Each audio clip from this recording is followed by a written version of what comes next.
Boa noite para você que está nos acompanhando, as nossas aulas do Didaquê. Vamos para a aula de número 40. Aula de número 40. Por que Jesus incomodava tanto os líderes religiosos? Boa pergunta. Mas eu quero orar com você. Vamos orar juntos? Vamos buscar Deus juntos nesse momento. Gostaria que você agora se sintonizasse, perca a agitação nesse instante, deixa ela de lado, foco, aquela vontade de aprender, conecta teu coração com Deus. Vamos pedir revelação das Escrituras. Tenho certeza que Deus pode usar esse tempo de aprendizado e que a gente venha a crescer ainda mais na compreensão das Escrituras Sagradas. Vamos orar?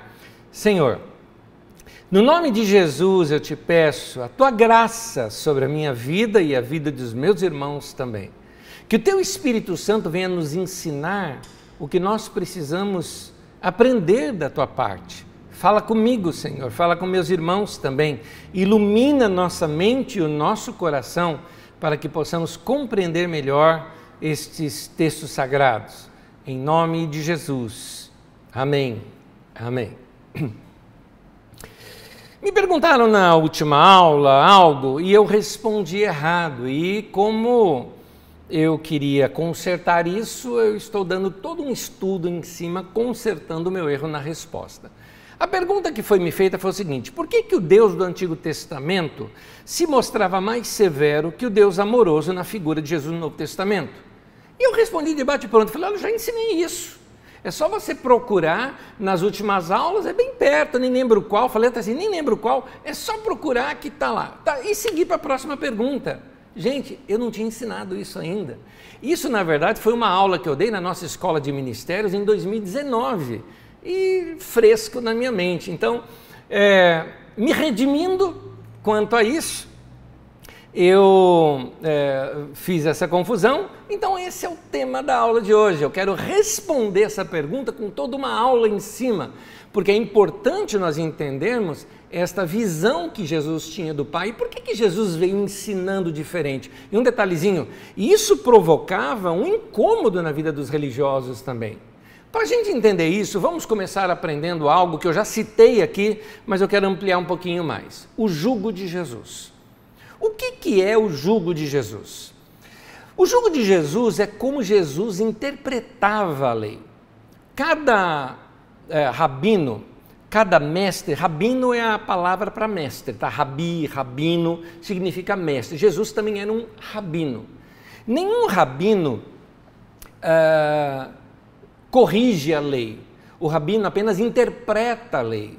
Ele interpreta a lei naquilo que tem a ver com uma prática da lei. Então, cada rabino tinha a sua interpretação, o seu viés, não é? O seu trilho, o seu paradigma.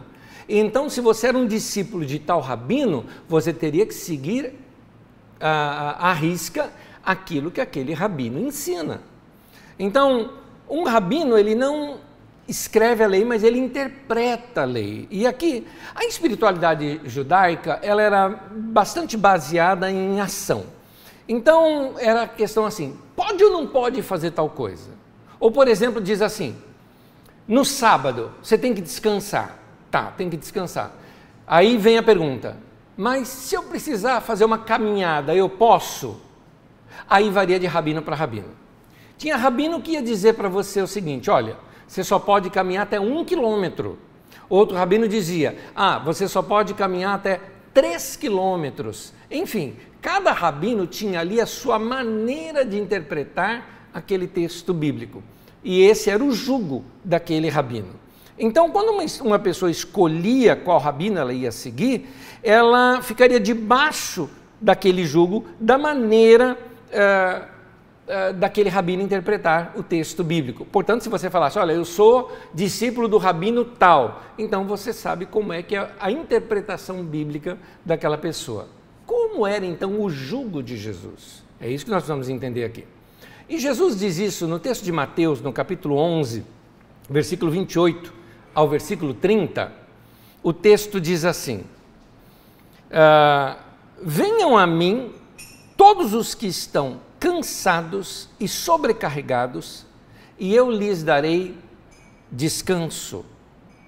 Tomem sobre vocês o meu jugo e aprendam de mim, pois sou manso e humilde de coração, e vocês encontrarão descanso para suas almas, pois o meu jugo é suave e o meu fardo é leve. Note aqui que Jesus fala, tome sobre vocês o meu jugo. A minha maneira de interpretar as Escrituras Sagradas, ela é simples, ela é leve, ela é sem peso.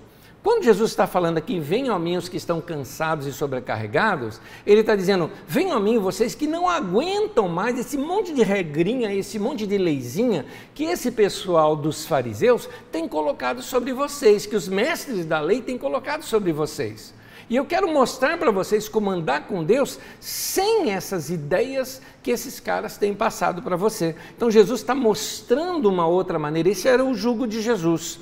Na continuação do texto, ele demonstra exatamente essa atitude dos líderes judaicos. Por isso que eu estou dizendo que o texto ali sobre cansado e sobrecarregado se refere a cansado e sobrecarregado do jugo, ou seja, daquele monte de regrinha e leizinha que eram colocados na religião através dos líderes religiosos daquela época. E aí você vê isso pelo contexto. No contexto que o texto continua, no capítulo 11 emenda no capítulo 12, continua assim, versículo 1 ao 14, diz assim: naquela ocasião, Jesus passou pelas lavouras do cereal no sábado.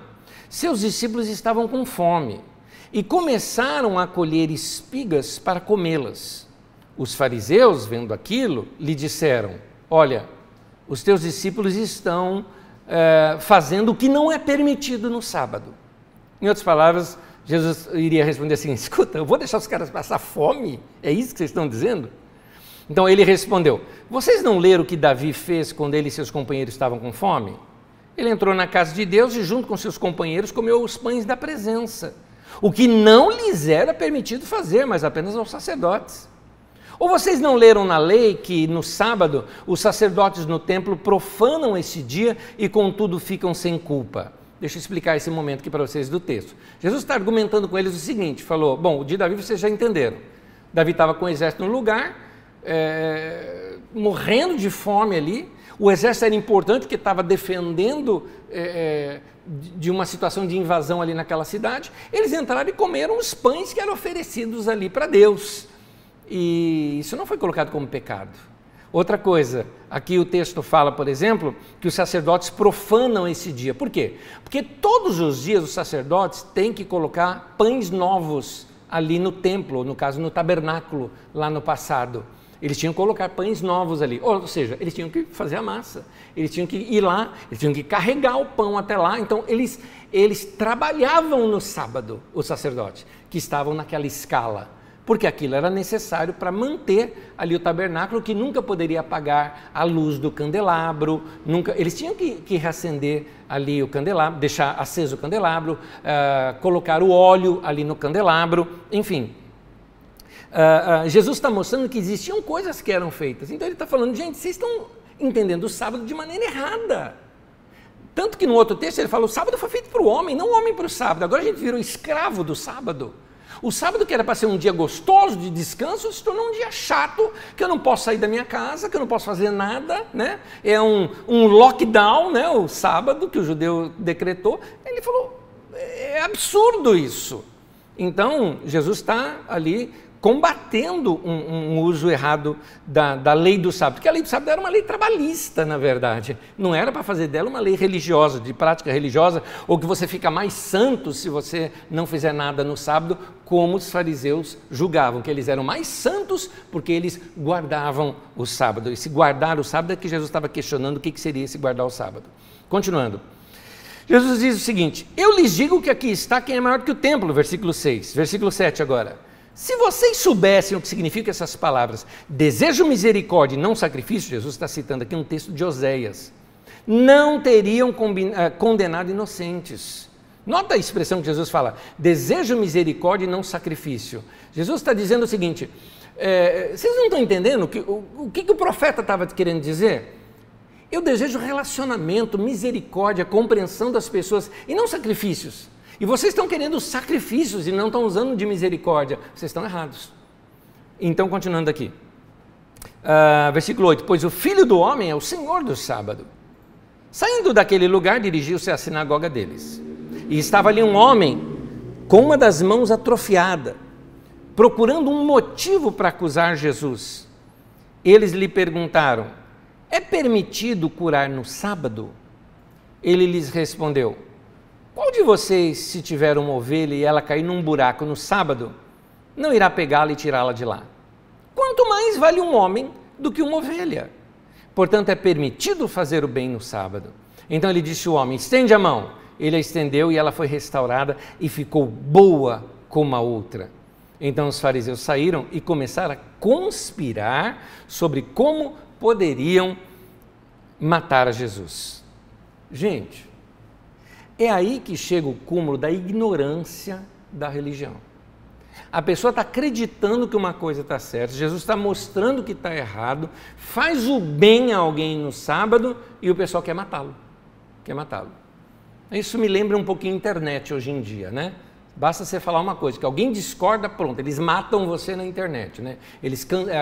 A cultura do cancelamento na internet. Já entra para criticar, já entra para brigar, já entra para discutir. Parece hoje em dia, mas naquele tempo era assim também. O que é isso? Religião.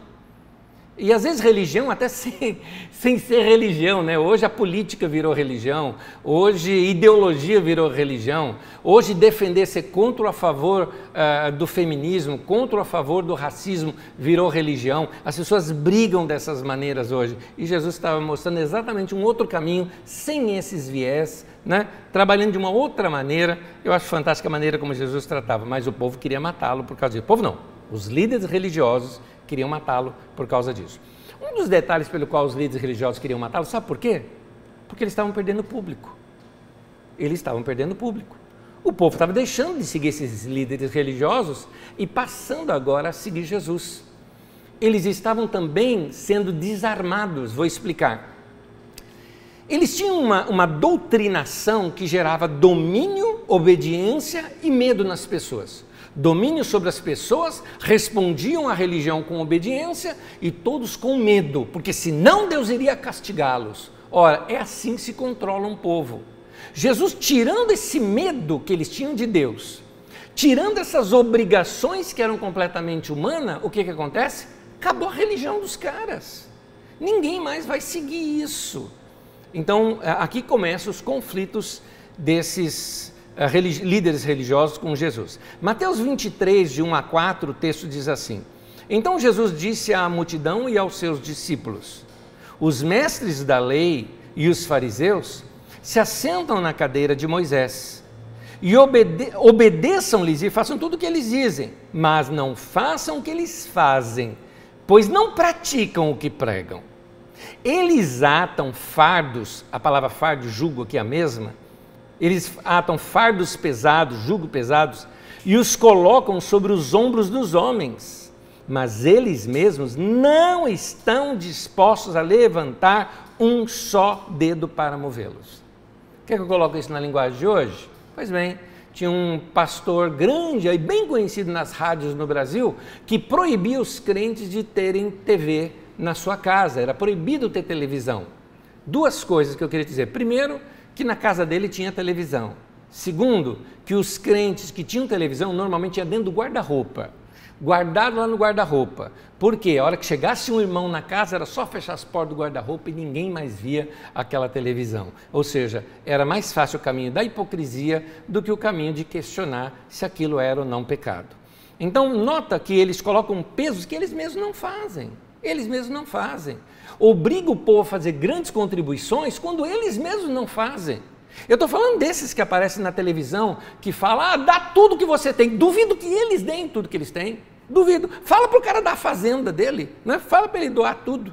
Ele não faz isso, mas eles cobram dos outros que façam tais sacrifícios. Então você nota que sem essas obrigações, sem esse sacrifício, sem esse medo que as pessoas têm de Deus, mas Deus está falando, se Jesus, ao ensinar, aliás, se não, tira o se daí, Jesus ensinando, tira isso das pessoas, desarmou essa religião, desmontou a estrutura religiosa que aqueles homens seguiam.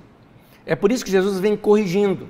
E quando Jesus vem corrigindo, ele não está corrigindo a lei, ele está corrigindo a interpretação da lei. Vamos ver o texto, tanto em Mateus capítulo 5, quanto no capítulo 6, quanto no capítulo 7, tem diversas vezes essa expressão que diz assim: vocês ouviram o que foi dito, mas eu lhes digo. Nota que o texto não está dizendo, mas vocês leram o que está escrito, e eu estou falando diferente. Não, não, não. Jesus não está corrigindo a lei. Ele está corrigindo o que foi dito, aquilo que ensinaram acerca da lei. Por exemplo, num dos textos diz assim: vocês ouviram o que foi dito. Aliás, tem esse texto aqui, perdão, dá uma olhadinha aqui comigo. Mateus 5, versículo 43 ao 48. Vocês ouviram o que foi dito. Ame o seu próximo e odeie o seu inimigo. Grave essa, odeie seu inimigo. Grave bem isso. Mas eu lhes digo, amem seus inimigos e orem por aqueles que os perseguem, para que vocês venham a ser filhos de seu Pai que está nos céus, porque Ele faz raiar o seu sol sobre maus e bons e derrama chuva sobre justos e injustos. Eu quero te chamar a atenção disso. Ouviste o que foi dito, ame o seu próximo e odeie o seu inimigo. Detalhe, nenhum lugar da Bíblia está escrito isso. Está escrito, ame o seu próximo, mas não está escrito, odeie seu inimigo. Então Jesus falou assim, vocês ouviram o que foi dito? Vocês já ouviram essa expressão? Ame o seu próximo e odeie seu inimigo? Todo mundo, sim, sim, sim. Falou, pois é, não está escrito. Não está. Foi colocado. As pessoas passaram a acreditar em algumas coisas porque as pessoas repetiram continuamente isso para elas.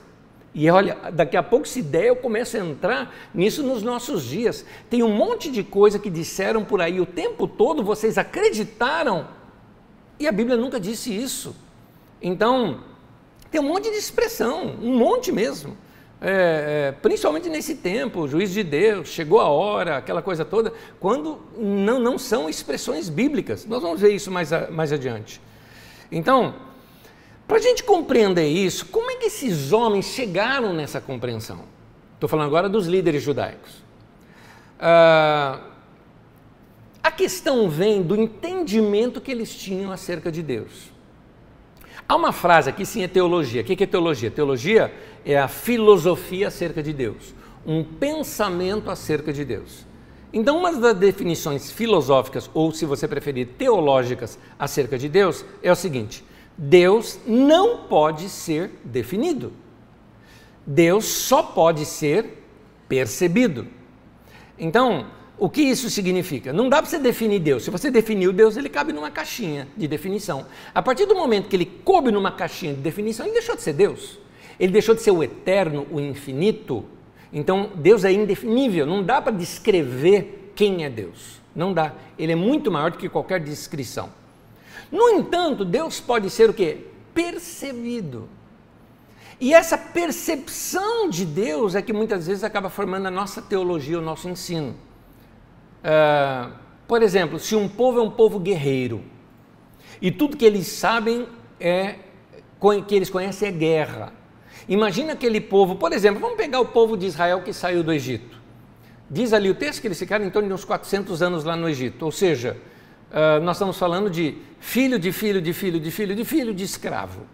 Então, gente que aprendeu só a trabalhar como escravo ou ser até instrumento de guerra, era o que eles eram. E aí, então, aquele monte de brucutu, que mal aprendeu a ler e escrever, que só trabalhava em serviço pesado ou em guerra, aí você chega para eles e diz o seguinte: o nosso Deus é um Deus se você fala, nosso Deus é um Deus bondoso, tudo mais, eles não vão entender. Mas você fala, nosso Deus é um Deus de guerra, Ele vai despedaçar os nossos inimigos. Os caras, né? Vamos falar assim, é isso, Deus vai fazer. Era a ideia que eles tinham de Deus, era a limitação deles, e Deus respeita isso. Isso chama-se condescendência. Deus desceu até o nível em que a pessoa conseguiria compreendê-lo. Imagina você falando com uma criança. Como é que você falaria para uma criança que de repente subiu em cima de um móvel e está querendo pular e você vê que é perigoso aquela altura? Como é que você responderia para ela? Será que se você chegasse assim para a criança e dissesse da seguinte maneira, se ela iria entender você? Você diria assim, querido filho, pela lei de Newton, um corpo maior atrai um corpo menor. E esta é a chamada lei da gravidade. Portanto, se você pular daí, o corpo maior, que é a terra, vai atrair o seu corpo para a terra e o peso, a criança não ia entender nada. É melhor você falar o seguinte: não pula daí que senão você vai cair. E talvez, se você tenha que falar até com uma certa rigidez, para que ela veja realmente a emergência daquilo. Não pula! Porque se você falar, filhinho querido, não pula daí, pum, ele pula. Então, às vezes é melhor você dar uma olhada na maneira como você fala. Então, essa maneira como você fala é a maneira condescendente. Você desce no nível daquela criança para falar com ela. Da mesma maneira, Deus se permitiu ser compreendido no nível que aqueles homens conseguiriam compreendê-lo. Então, ao longo do Velho Testamento, Deus vem sendo percebido. Aí você me diz, Anésio, mas os textos bíblicos não são inspirados por Deus? Inspirados, não ditados. Deus não ditou os textos bíblicos, Ele inspirou os textos bíblicos. Quando o texto diz que é inspirado, ele passa pelo viés das limitações daquela pessoa.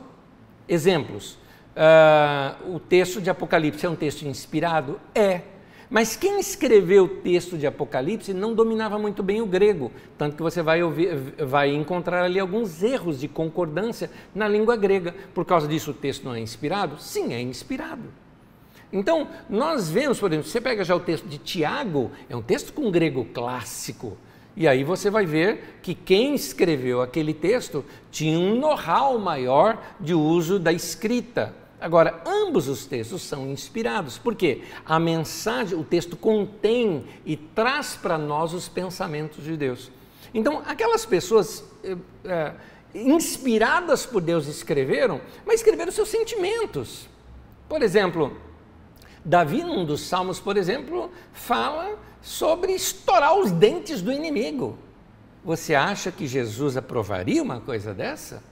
Claro que não, mas não dá para compreender um cara que está irado naquele momento de desabafo? Claro que sim. Então é assim que a gente começa a ver por que os textos bíblicos muitas vezes mostram, parece que Deus é diferente. Não, é a maneira que aquelas pessoas compreenderam Deus que passa ou perpassa, né, por eles para ser compreendido nos textos que eles escreveram. Mas à medida que você vai lendo as Escrituras, tem um clímax nas Escrituras, que é quando você vai chegando nas páginas do Novo Testamento. Quando você entra na história de Jesus, ali é o horário nobre, né? Ali Jesus traz toda a revelação de Deus. Por quê? Porque Deus se revela na história através de Jesus. Então, Jesus, ele é tudo o que o homem poderia entender de Deus. O máximo da compreensão que a gente consegue ter de Deus está na pessoa de Jesus. Então, dá para a gente compreender melhor Deus. Jesus é como a tradução de Deus para nós. Ou como eu coloco agora aí para você, a percepção exata de Deus é a de Jesus. A partir dele, nós temos que reler tudo o que foi dito sobre Deus. Explicando para você, de novo eu vou contar aquela historinha que nas minhas contas já falei 11 vezes na Carisma, mas nunca é demais. Vou resumi-la. Tinha um grupo de jovens numa faculdade batendo um papo e eles estavam escandalizados com uma foto que eles estavam vendo de um homem irado, dá para notar pela cena que o fotógrafo pegou, daquele homem apontando o dedo assim, irado, e falando algumas coisas, e os caras falaram, meu, já pensou ser filho desse cara? Deve ser uma coisa horrível. Nisso vai chegando um outro cara, e aí galera, tudo bem, tal, e o que vocês estão fazendo aí? A gente está vendo essa foto aqui, meu, já pensou o filho desse cara? Meu, esse cara deve ser muito bravo, mano, eu não ia aguentar um pai desse jeito. Aí o carinha olha assim e fala, gente, é meu pai. Aí os caras, desculpa aí, a gente não sabia, né? Não queria ofender. Falou, não, é que eu preciso contar uma coisa para vocês. Essa foto é o seguinte, meu pai é um advogado.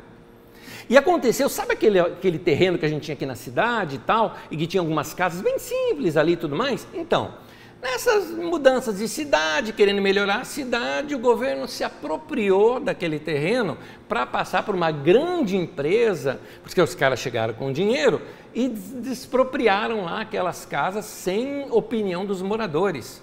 E o meu pai estava defendendo a causa de uma família que tinha recebido aquilo de herança e que ali já tinha muitas gerações ali, até o bairro era conhecido como o bairro daquela família.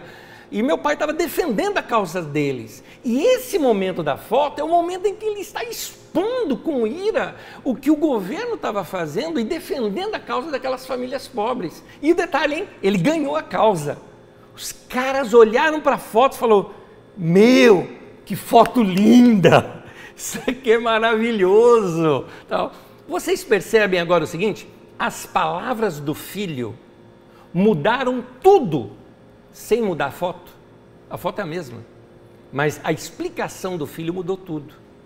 É isso que Jesus estava querendo dizer. Vocês ouviram o que foi dito? O texto bíblico está lá, não vou mudar o texto, mas eu porém vos digo. Eu quero mostrar para vocês uma coisa que aqueles homens do passado não enxergaram no meu pai, porque o meu pai faz nascer o sol sobre justos e injustos. O meu pai derrama chuva, e aí a chuva no caso ali é de bênçãos, né? Porque tinha a ver com colheita, sobre justos e injustos. O meu pai é bom para todos, está escrito no livro dos Salmos, o Senhor é bom para todos. Então Jesus estava expondo isso para as pessoas. Então, meus queridos, diante dessas palavras de Jesus, não tem mais sentido a gente usar a palavra inimigo nesse sentido. Inimigos, seres humanos, inimigos. Os inimigos, os ímpios, os infiéis, não tem sentido. Não tem sentido, como eu vi aqui em Osasco, pastor, aqui em Osasco, vibrando, quando teve a guerra dos Estados Unidos, lá depois das Torres Gêmeas, que ele invadiu lá o Iraque e tudo mais, que ele falou, aqueles são inimigos de Deus que precisam ser destruídos. Não tem sentido. Não tem sentido você vibrar porque Israel massacrou os palestinos. Não tem sentido isto. Porque a Bíblia diz que Deus amou o mundo de tal maneira, Deus não ama mais só Israel, Deus ama todo ser humano, Deus ama a terra inteira. Israel foi um laboratório para Deus. Deus ama a todos. Jesus morreu por todos. A graça foi estendida a todos. Este é o Evangelho, boa notícia. Que Deus amou o mundo de tal maneira que Ele deu o seu Filho para que todo aquele que nele crê não pereça, mas tenha vida eterna. Essas são as boas novas. É isso que a gente tem que pregar. Então, por isso que a gente tem que olhar para Jesus. O texto de Hebreus, capítulo 1, versículo 3, diz assim, o Filho é o esplendor da glória de Deus e a expressão exata do seu ser. Grava aqui essas duas palavras. Ele é o esplendor da glória e a expressão exata do seu ser. Grava bem isso. Por quê? Jesus, ele é essa expressão exata de Deus e ele também possui a percepção exata de Deus. A melhor pessoa para definir Deus quem é? Jesus. Então, do jeito que Jesus define a Deus, é do jeito que Deus é. É o que dá para a gente compreender de Deus e do seu amor. É por isso que eu digo para vocês, precisamos ler mais os evangelhos e entender melhor os evangelhos. Porque a hora que a gente entender melhor os evangelhos, Jesus ensina o quê? Ore pelo seu inimigo, abençoe o seu inimigo. Jesus não manda praga sobre inimigo. Jesus não fala para você orar que Deus vai tirar aquele chefe que está te perseguindo, porque Deus é fiel. Isso é macumba. Isso não é evangelho. Isso não é evangelho. Isso é distorção da palavra de Deus, um negócio desse. Então, nós precisamos aprender a percepção de Jesus, entender que Ele passa a ensinar isso para nós, compreender e viver isso. Então, como Jesus via o Pai, é como nós devemos entender a Deus, é isso. Aí vem a pergunta, por que eu preciso saber de tudo isso? Interessante. O que você pensa sobre Deus não vai mudar nada em Deus. Deus não muda pelo que você pensa acerca dele. Não, eu acho que Deus é vingativo. Deus não é, meu querido. Deus é bom para todos. Mas se você acha isso, que você ache. Mas Deus não vai mudar o modo misericordioso e bondoso dele. Mas vai mudar você. É você que vai ser vingativo.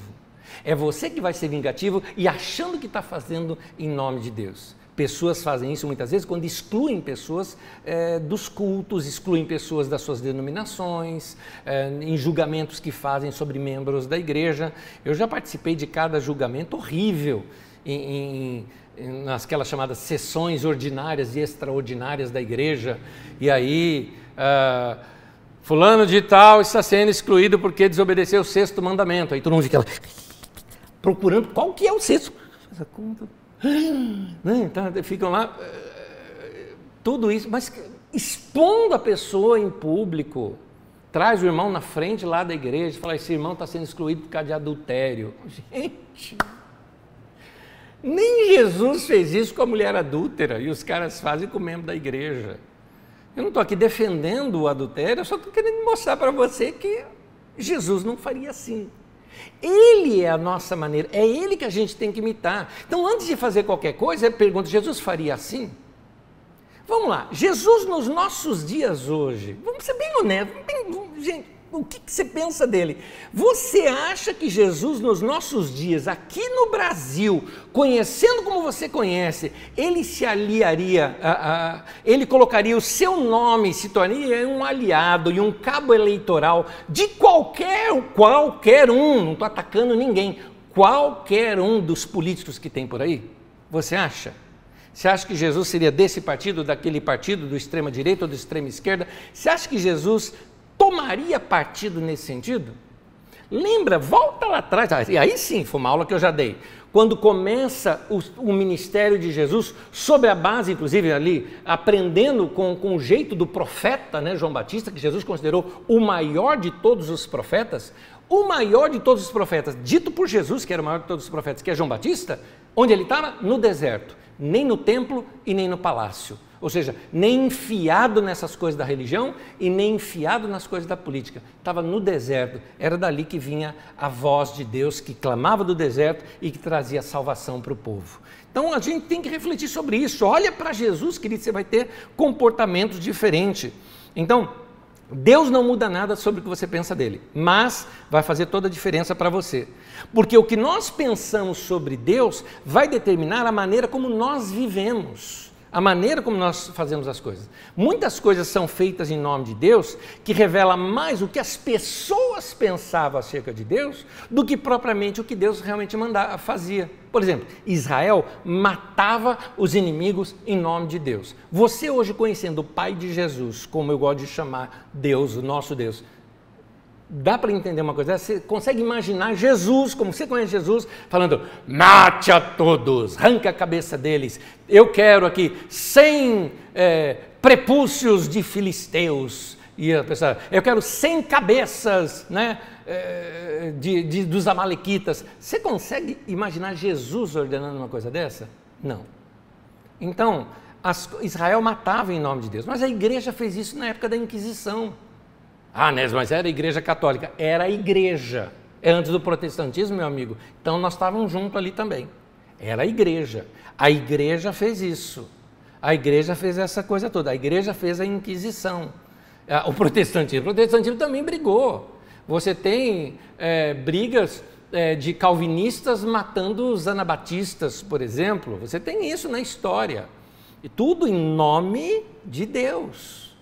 Você tem, eu já vi, cadeirada no meio da igreja sobre quem que vai ser eleito. Você tem tudo isso, tudo que em nome de Deus. Guerras são feitas em nome de Deus. Homens, vamos trazer mais para o dia a dia? Homens massacram esposas usando o machismo e deturpando os textos das Escrituras a seu favor, ou seja, em nome de Deus eles fazem aquilo. E daí por diante, quando Jesus entra em cena, ele diz assim, essa ideia que vocês têm sobre Deus não confere com meu Pai.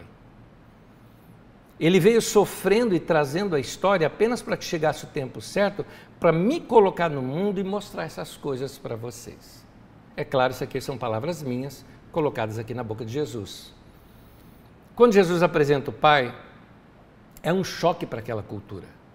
Porque para eles, Deus era o Todo-Poderoso, o Senhor dos Exércitos, o Deus que provê, o Deus que cura, o Deus que é a nossa bandeira, o Deus que é a nossa vingança. Mas chamar Deus de Pai, nunca fizeram isso. Alguns se surpreenderam. Outros, quando Jesus começou a chamar Deus de Pai, odiaram, porque acharam aquilo uma falta de respeito. Inclusive, uma vez tentaram matar Jesus, porque Jesus disse que Deus era Pai dele. E outros já amaram aquilo. Falaram, era isso que eu sempre quis na minha vida. Foi isso. Quando a gente lê os textos bíblicos, a gente consegue perceber isso na prática. Tem um texto muito longo, que é um texto que fala da cura de um cego. Ele está em João, no capítulo 9, do versículo 1, até o capítulo 10, versículo 21. Eu recomendo que você leia o texto inteiro. Por quê? Porque às vezes nós temos o limite, às vezes, de ler texto bíblico como se a Bíblia fosse separada por capítulo e versículo. Gente, capítulo e versículo não está no original da Bíblia Sagrada.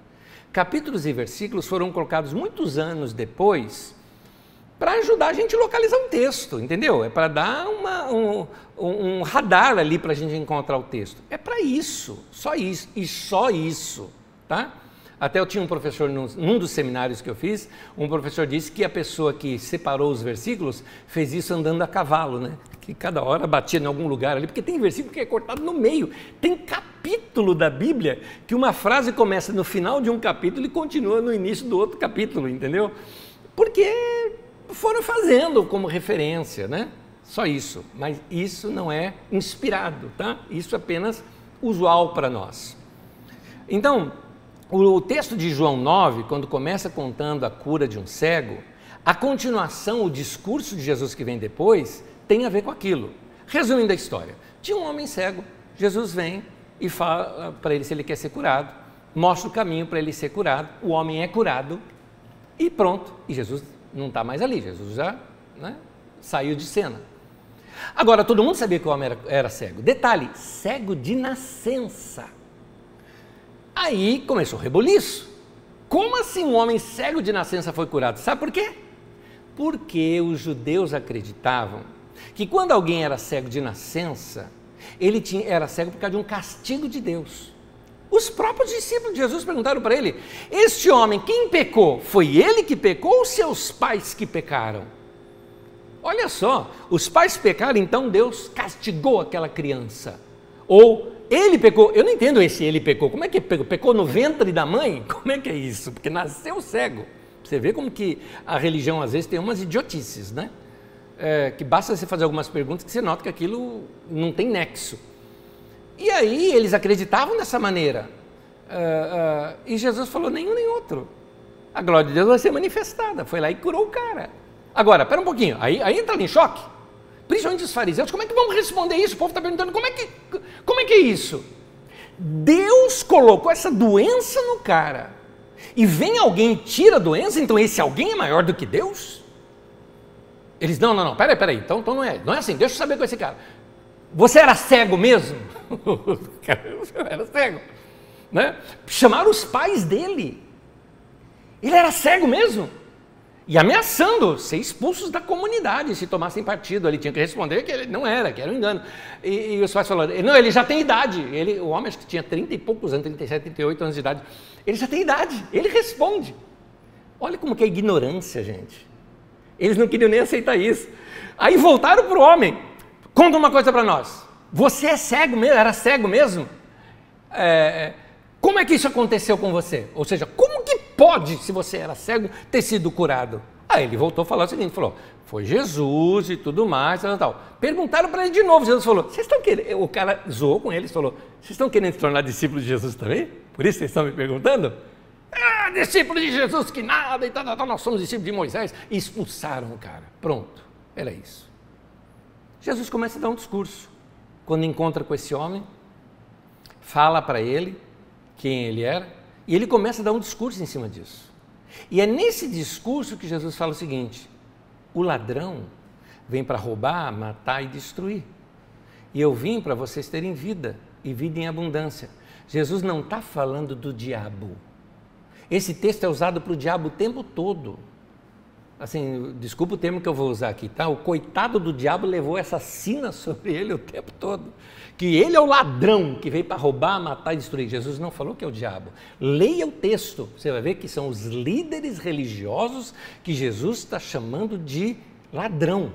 Jesus os chama de ladrões, de assaltantes, no versículo 8, também no versículo 1 do capítulo 10, e ele diz que eles são falsos mestres e que a religiosidade deles prendia o povo, limitando o povo de matando, roubando e destruindo a vida do povo com aquele jugo pesado da religião deles. Jesus era pesado com esses homens aqui. E um detalhezinho também, Jesus está mostrando o que ali? Está mostrando que tinha um cego que agora via, e eles que viam, na verdade estavam cegos. É muito interessante esse texto, leia depois e você vai ver. Gente, o caminho de Jesus é diferente do caminho da religiosidade. A religiosidade, ela se mistura com superstição. Tem muita coisa que os próprios judeus acreditavam que era pura superstição, né? Por exemplo, tem um texto de João que fala que eles acreditavam que vinha um anjo que mexia as águas e o primeiro que entrasse era curado. Eles acreditavam isso. O texto não está dizendo que isso acontecia. O texto está mostrando ali como uma tradição que eles tinham. Então, eles acreditavam, por exemplo, que se alguém estava doente, é porque pecou. Ah, ele pecou. Alguma coisa ele fez. Então, é o que eles acreditavam. Então, eles acreditavam que se o bebê nasceu cego, foi os pais que pecaram. Então, eles não conheciam a Deus. E por não conhecerem a Deus, eles tinham medo desse Deus. É o medo do desconhecido. Um Deus que pode fazer bem ou pode fazer mal, depende de como tiver o humor dele, é assim que ele vai agir. Por isso, a adoração deles era uma espécie de apaziguamento desta ira de Deus. Não é diferente em alguns meios hoje em dia, que as pessoas acham que tem que ficar ali cantando o tempo todo, que Deus está irado, Deus está bravo, e você tem que ficar lá, aleluia, aleluia, aleluia. Está calminho agora? Tá? Né? Assim, para Deus? Gente, o que é isso? Então, parece que eles estão lidando com um poder que sabe fazer o bem e o mal. Isso quando a gente não pega os chamados feiticeiros cristãos, que são aqueles que querem mostrar que eles são os grandes mágicos, porque eles sabem o que apazigua a ira de Deus e eles sabem o que libera as bênçãos de Deus. É por isso que eles dizem, eu amarro, eu libero, eu solto, eu determino, eu profetizo. Tomem cuidado com esses feiticeiros, porque eles sabem mexer com as forças espirituais. Toma cuidado. Jesus não ensinou nada disso, gente. Pode olhar lá. Aliás, quando Jesus fala sobre ligar e desligar, é outra coisa que ele está falando. Ele está falando da autoridade da igreja de suavizar exatamente o jugo das pessoas. Você vai ver o ligar e desligar em Atos 15, quando a igreja se reúne e conclui, os gentios podem ser salvos sim, mesmo sem ter praticado a circuncisão. Isso é o ligar e desligar, é a autoridade que Jesus deu para a igreja. Mas isso é um outro assunto que nós vamos tratar quando estivermos estudando lá no livro de Atos. O horrível é a gente ver cristãos agindo dessa maneira hoje. Cristão, o nome cristão foi dado por aquele povo que andava lá em Antioquia e começaram a servir o Senhor e fazer parte da igreja. Ali eles foram apelidados de cristãos, que significa pequenos cristos. Eles se parecem com Jesus.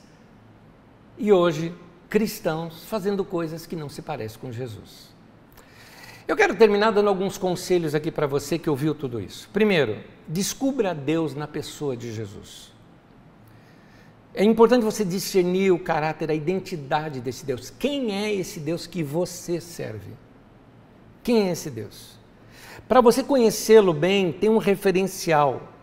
Deus se torna incompreensível para a gente sem um referencial. É como se você tivesse uma vista ruim, tentando ler uma bula e não consegue entender nada, porque você não consegue enxergar. A hora que você coloca o óculos, você fala, puxa, agora eu consigo. Pois bem, esse referencial, esse óculos para nós é Jesus. Deus tem uma identidade, Ele se revela nas Escrituras, mas Jesus mesmo disse que as Escrituras apontam para mim.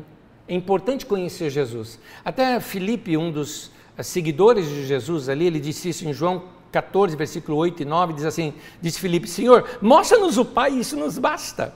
Jesus falou, você não me conhece, Filipe?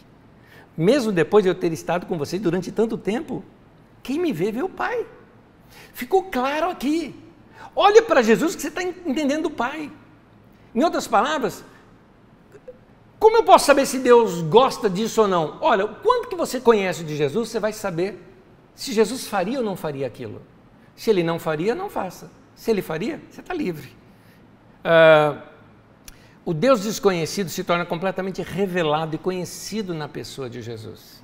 Até nas Escrituras ele é chamado de Abba. Abba é uma expressão do balbuciar de uma criança com relação ao seu pai. Seria o papaizinho querido, mas daquele jeito é meio como que papai, ou falando assim. Esse é o Pai de Jesus. Deus, ele não é uma força que vai ser manipulado.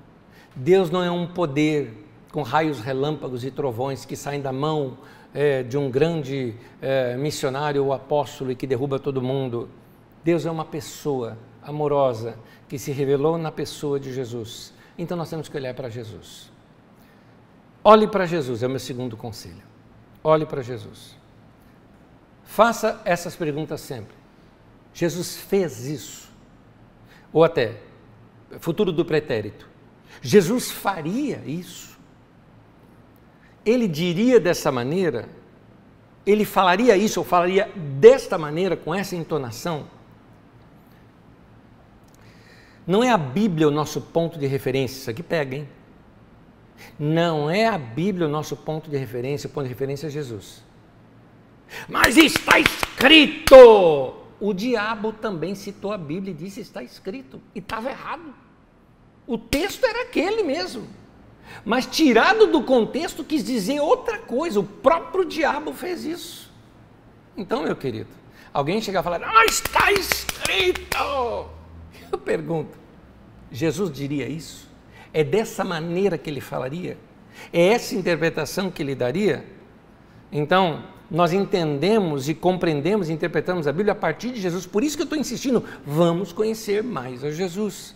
Através de dois caminhos, da leitura do Novo Testamento, dos textos dos Evangelhos e através da oração. Porque na oração você tem a comunhão com Ele.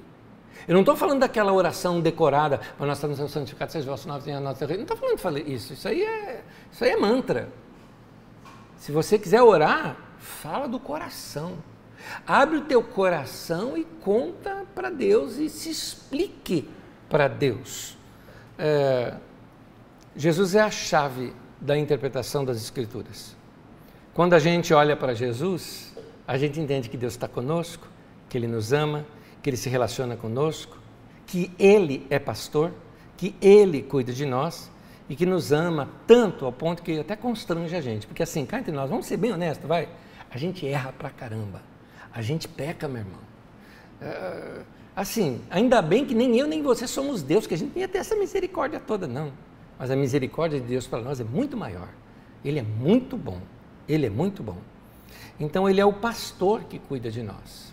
É importante a gente saber isso nos nossos dias, porque nos nossos dias tem gente dizendo, por exemplo, olha, como foi um caso, gente, eu recebi pela internet uma senhora me dizendo o seguinte, pastor, os pastores da minha igreja me disseram que se eu não vier para o culto, isso no meio da pandemia, que eu estou sem cobertura, que não estou debaixo da cobertura pastoral, né, ou apostólica, né? E por isso o diabo vai se andar na minha vida. Eu disse para ela, mentira. O teu pastor é Jesus. E ele falou que você é ovelha e está na mão dele, que ninguém vai arrebatar você da mão dele. Como diz o texto bíblico, o Senhor é quem te guarda. O Senhor será como a tua sombra, a tua direita. Esse é texto bíblico, gente. Então, o que você acha que Jesus faria? Gente, eu até disse para aquela irmã, nem eu. Porque ela também estava falando, Anésio, então, seria mais ou menos, ela não disse isso, mas ela poderia pensar, então você cobre a minha vida como pastor? Eu?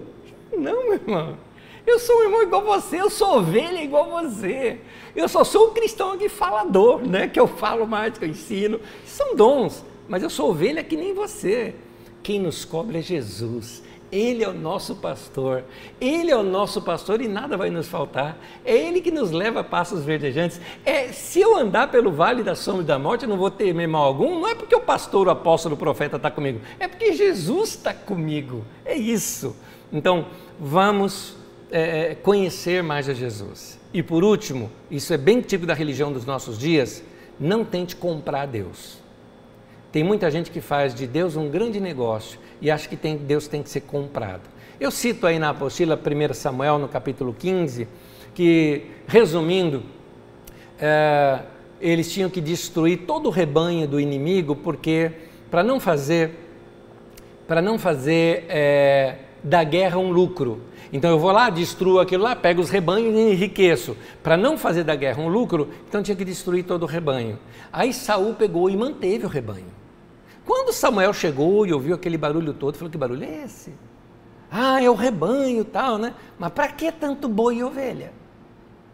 Meio como que Saul querendo dar saída pela direita. Vamos fazer um cultão para Deus, um monte de sacrifícios para ele. É como se Samuel respondesse assim: você está confundindo os deuses, meu querido. Você confundiu. Não é sacrifício que ele quer. Aliás, esse é o texto que ele fala. Ele quer que você obedeça e faça a sua vontade. É isso que ele quer. Então não é de cultão que Deus quer. Ah, meu irmão, a gente precisa fazer uma grande passeata pela cidade para mostrar a força da igreja. De novo a igreja querendo o trono. Meu irmão, a igreja não merece o trono é de Jesus. A igreja merece a bacia e a toalha para lavar os pés das pessoas. É isso. Isaías, esse projeto de poder da igreja é uma compreensão errada do que é reino de Deus. Reino de Deus é comunidade, é serviço. Isaías 29:13 diz assim: o Senhor diz: esse povo se aproxima de mim com a boca, me honra com os lábios, mas seu coração está longe de mim. A adoração que me presta é feita só de regras ensinadas por homens. Isso significa que nem todo culto é de Deus. E nem todo culto é para Deus. Nem toda oração estou orando para Deus. Muitas vezes você não está nem orando para Deus, você está orando para o político ali. Ó Deus, abençoa esse homem, aleluia, que ele seja um servo. Você está, na verdade, querendo fazer ali uma negociata com o cara. Ó, legal te proteger aqui diante dos meus, Deus vai te proteger porque eu sou um grande guru e você vai me ajudar, né, de alguma maneira. Ah, gente, não aguento esse negócio, não aguento isso. Então, o profeta ali, o Isaías, ele critica um povo que acha que vai ficar de bem com Deus somente baseado em rituais, em cultões, em grande ajuntamento. Esse povo me honra com os lábios, mas o coração está longe de mim. Porque não foi isso que eu pedi. Deus está falando, não é isso. Olha o que Jesus fala, João 14:21. Quem tem os meus mandamentos e lhes obedece, esse é o que me ama. Então, o amor a Deus não é demonstrado porque você fica chorando e cantando. Tá bom chorar e cantar a vida, eu já fiz isso e você já deve ter feito isso. E essas experiências são maravilhosas, mas não tem valor algum se você não obedece à palavra de Deus. Ele falou que tem os meus mandamentos e os guarda, é esse o que me ama. Então, Deus quer saber o seguinte: teu coração é dele ou não é? E qual que é o mandamento de Deus? Qual que é? Jesus resumiu os mandamentos. E ele diz aqui, João 15:12, o meu mandamento é este: amem-se uns aos outros, como eu os amei. É para amar como Jesus amou. Como é que eu posso amar como Jesus amou? Leia as Escrituras, vai ver como é que Jesus amava. Vai ler lá e vai fazer igual. Jesus não se impressiona quantas conferências você já foi. Jesus não se impressiona quantos seminários você já fez. Jesus não se impressiona se você é chamado de pastor, de apóstolo, de bispo, de arcanjo, de diácono, de presbítero. Jesus não se impressiona com essas coisas. Jesus não se impressiona de que igreja você é. Ó Deus, eu sou, atende minha oração, hein, porque eu sou daquela igreja, hein, daquele igrejão, que tem aquele pastorzão, que tem aquele apostolão, que tem o louvorzão, que tem muita unção. Então você acha que você vai ter mais poder porque você está naquela igreja que está na crista das ondas da internet. Não, meu querido, nada disso, nada disso. Ele não se impressiona com essas coisas. Porque o homem vê o exterior, mas Deus vê o coração. Ele quer saber o seguinte: e aí, teu coração é meu ou não é? Você segue o que eu te falo ou não? Salmo 145, versículo 18, terminando, diz assim: o Senhor está perto de todos os que o invocam. E aí o salmista destaca: de todos os que o invocam com sinceridade. Então, Procure conhecê-lo e ter um relacionamento com ele. Porque o que Deus gosta da gente é isso, sinceridade. E a palavra sinceridade é sincera, sem máscara. Fala com Deus de coração aberto. Seja sincero com Deus. João 10, 27 diz: as minhas ovelhas ouvem minha voz. Eu as conheço e elas me seguem. Vamos seguir Jesus. Vamos ouvir a voz de Deus. Vamos seguir a sua palavra. Vamos fazer o que Ele manda. Esse é o mandamento dele para nós. Espero que você tenha aprendido alguma coisa boa, que você possa já praticar hoje mesmo, aí na aula de hoje.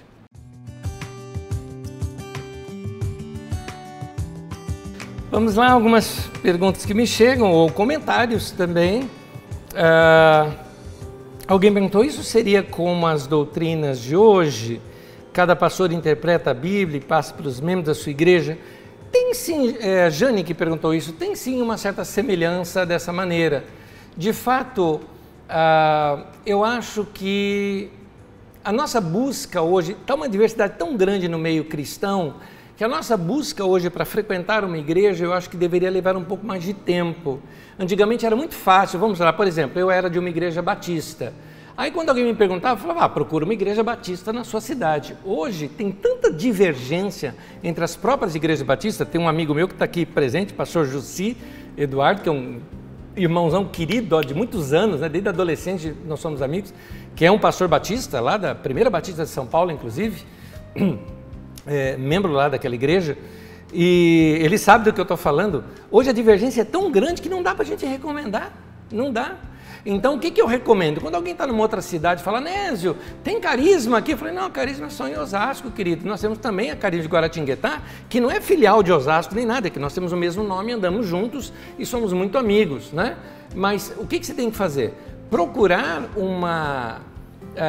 uma igreja na sua cidade. Como que você faz isso? Eu geralmente recomendo assim, vai numas 10 e vai vários cultos para você conhecer o jeito, o estilo, ver o que aquele pastor lê, o que estuda, o que aquela igreja prega, assista pela internet se eles têm algumas coisas, para você decidir então qual você vai frequentar, aquela que mais se identificou com você. Realmente hoje eu percebo que é importante a gente saber sobre essa interpretação. Porque o que é ser evangélico hoje? Fala, mas eu quero ir em uma igreja evangélica. O que é ser evangélico hoje? Evangélico é ser da Universal do Reino de Deus? É ser da Renascer? É ser da Presbiteriana? É ser da Batista Renovada? É ser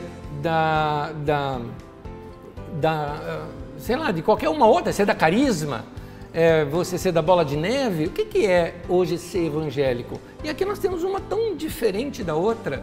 Então eu acho que é melhor nesse sentido você ver várias, né, e pesquisar e ver aquela que se identifica melhor e aquele lugar onde você sente paz e consegue desenvolver comunhão entre os irmãos. Eu até acho que a nossa comunhão com os irmãos deveria estar um pouquinho mais acima do que a decisão simplesmente por causa do estilo do louvor ou da música que é mais bonita. Eu acho que a comunhão tem que ser uma coisa muito importante nos nossos dias para a gente estar num grupo hoje, fazendo parte de um grupo. Jane Souza perguntou isso. Jane, obrigado, querida. A Gláucia pergunta o seguinte, boa noite a todos. A Igreja Adventista também guarda o sábado. Seria doutrina deles ou baseado no quê? Olha, Gláucia, eu não quero aqui julgar a doutrina dos adventistas, até porque eu tenho uma grande admiração por vários detalhes da Igreja Adventista, que eu acho que nesses dias tem feito até um bom papel pela internet, mas dentro da própria Igreja Adventista você vai encontrar diversas linhas e interpretações diferentes, né? Dentro da própria Igreja Adventista. Você vai encontrar, por exemplo, aquela chamada A Outra Igreja, que é lá dos Arrais, por exemplo, que eu até gosto muito deles.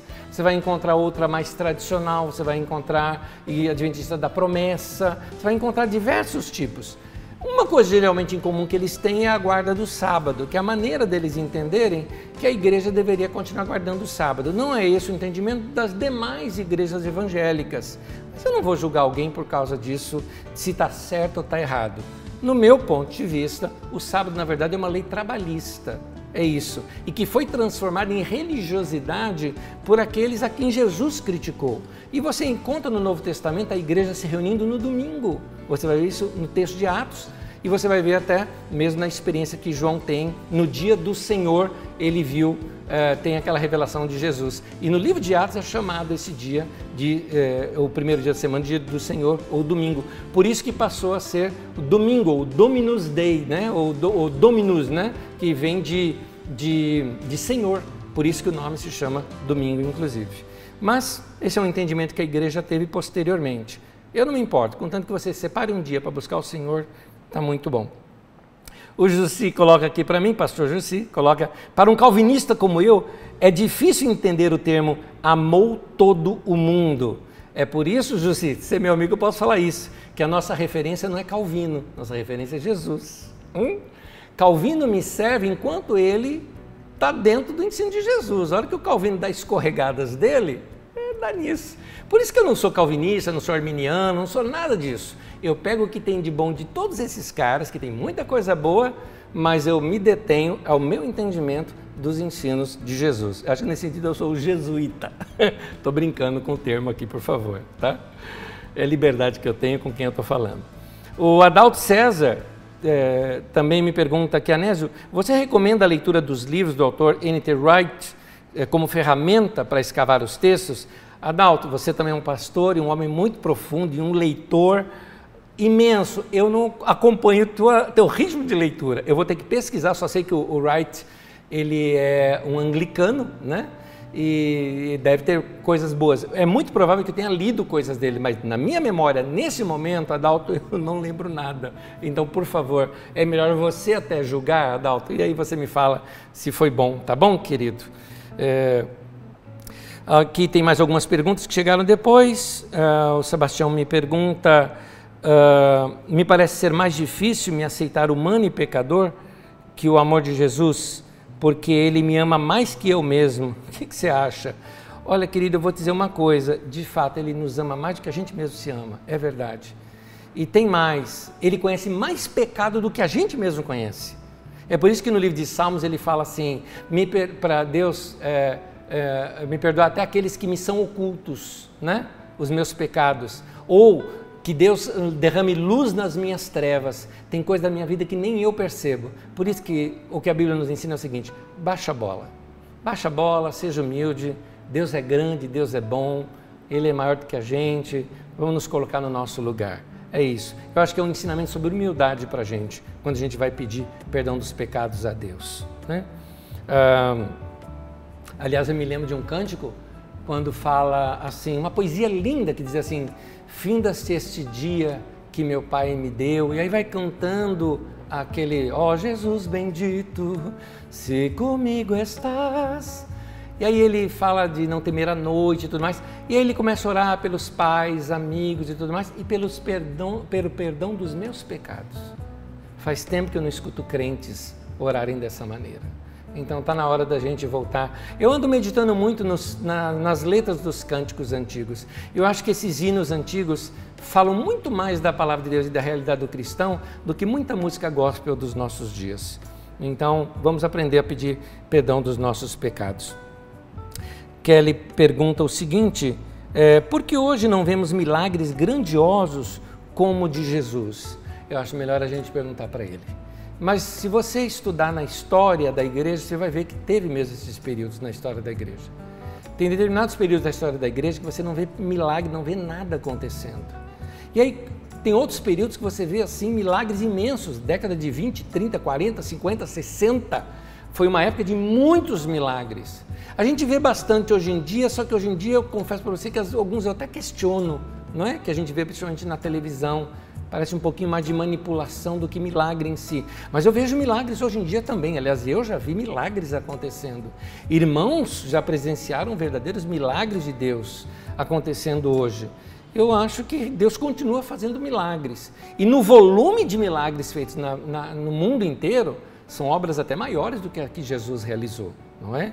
Então eu acredito sim que existem milagres hoje em dia. Eu acredito em milagres e sei que Deus realiza.